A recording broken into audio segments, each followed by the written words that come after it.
and we'll hear a few words about that in just a second. But for now, it is my immense honor and pleasure to introduce the high-level champion, Mr. Inya Sariatu. Minister, the floor is yours, and thank you so much for being with us to kick us off this afternoon. Minister? Thank you, distinguished participants, ladies and gentlemen, Bulbinaka, and a very good afternoon to you all.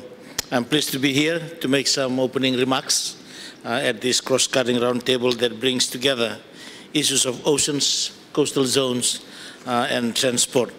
As introduced, I'm the high-level champion, but I'm the outgoing high-level champion out of the COP23 presidency.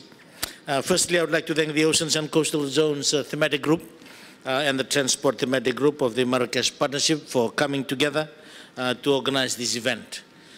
This partnership reflects the connectivity across all sectors where silos are broken down and sectors are stepping out to engage in collaborative action.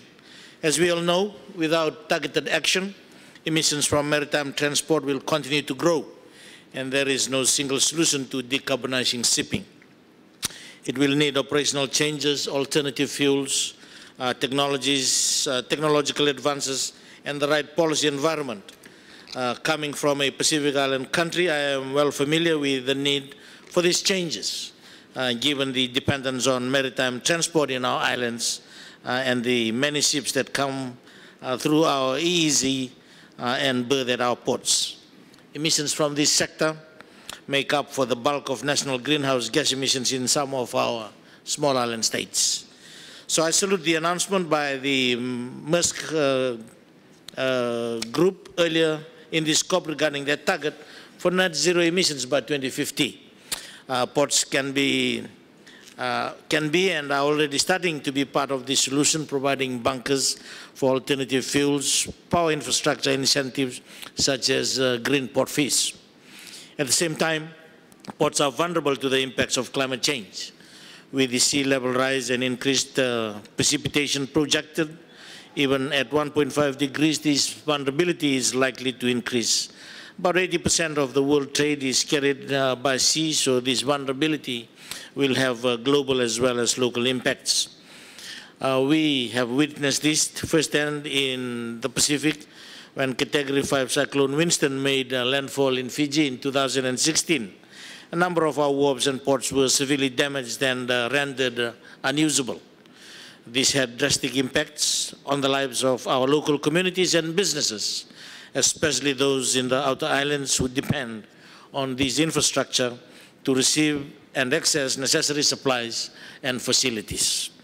This is an experience from our small islands where the resilience of our wharves and ports affect the resilience of our local island communities. And now let's talk about the big players. As I mentioned earlier, ports are already taking action. In September this year, the Port of Rotterdam announced the launch of the World Ports Climate Action Program. In this new initiative, the port authorities of Hamburg, Barcelona, Antwerp, Los Angeles, Long Beach, Vancouver, and Rotterdam will be joining forces and coming together and working together on a number of projects that address the issue of global warming.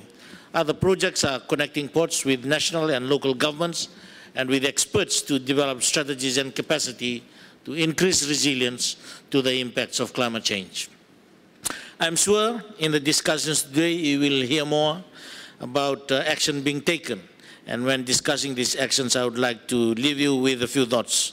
One, think holistically.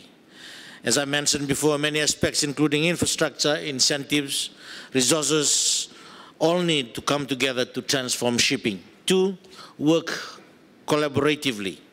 Involve all relevant stakeholders to build resilience and ensure that actions can be scaled up. And lastly, recognize and showcase action to inspire others and increase ambition. In this regard, I remind you of the NESCA platform where you can register your initiatives. I wish you fruitful and enjoyable deliberations and look forward to hearing the outcomes of your discussions. Thank you. Thank you so much, Minister, for these introductory remarks.